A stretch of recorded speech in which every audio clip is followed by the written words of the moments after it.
దంపతులకు ఆదాయ పన్ను ఉపశమనం, భార్య భర్త కలిసి ఉమ్మడిగా ఐటీ రిటర్న్ దాఖలు చేసే అవకాశం, మినహాయింపులు పంచుకునే వీలు, మొత్తంగా ఆదాయ పన్ను తగ్గేటువంటి ఛాన్స్.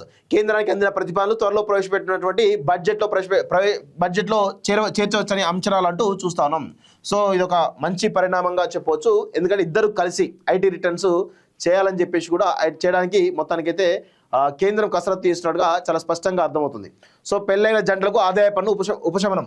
సో వివాహమైనటువంటి జంటలకు ఆదాయ పన్ను ఇన్కమ్ ట్యాక్స్ నుంచి ఉపశమనం కల్పించేలా ఉమ్మడిగా ఐటీ రిటర్న్ దాఖలు చేసే అవకాశం కల్పించే ప్రతిపాదనను కేంద్రం పరిశీలిస్తోంది. Institute of chartered accountants of ఇండియాతో పాటు పలు సంస్థలు, వ్యక్తులు ఈ అవకాశం కోసం కేంద్రానికి ప్రతిపాదనలు సమర్పించాయి. సాధారణంగా వ్యక్తిగత ఆదాయంలో ఇన్సూరెన్స్, ఇంటి అద్దె, పిల్లల చదువులు ఖర్చులు వంటి వాటికి నిర్ణీత పరిమితి మేరకు పన్ను మినహాయింపు ఉంటుంది.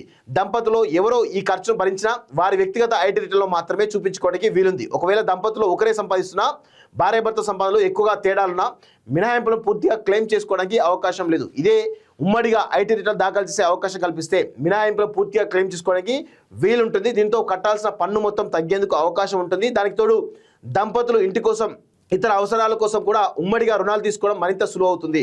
అమెరికా, జర్మనీ తదితర దేశాల్లో దంపతులు ఉమ్మడిగా ఆదాయ పన్ను రిటర్న్ దాఖలు చేసే అవకాశం ఇప్పటికే ఉంది. కేంద్రం తాజా బడ్జెట్లో దీనిని చేరిస్తే ఆదాయ పన్ను వ్యవస్థలో కీలక మార్పు రానుంది. దంపతుల ఉమ్మడి ఆదాయంలో 8 లక్షల వరకు ఎలాంటి పన్ను విధించవద్దని, 8 నుంచి 16 లక్షల మధ్య 5%, 16 నుంచి 24 లక్షల మధ్య 10%, 24 లక్షల నుంచి 32 లక్షల మధ్య 15%, 32 నుంచి 40 లక్షల మధ్య 20%, 40 నుంచి 48 మధ్య 20%, 48 పైన అయితే 30% పన్ను విధించాలని మొత్తానికైతే institute of chartered accountants of India ప్రతిపాదన చేసినట్టే తెలుస్తోంది. అది కేంద్రం త్వరలో దాన్ని అమలు పరిచే దిశగా ప్రయత్నాలు చేస్తున్నట్టుగా చాలా స్పష్టంగా అర్థమవుతోంది. సో ఇది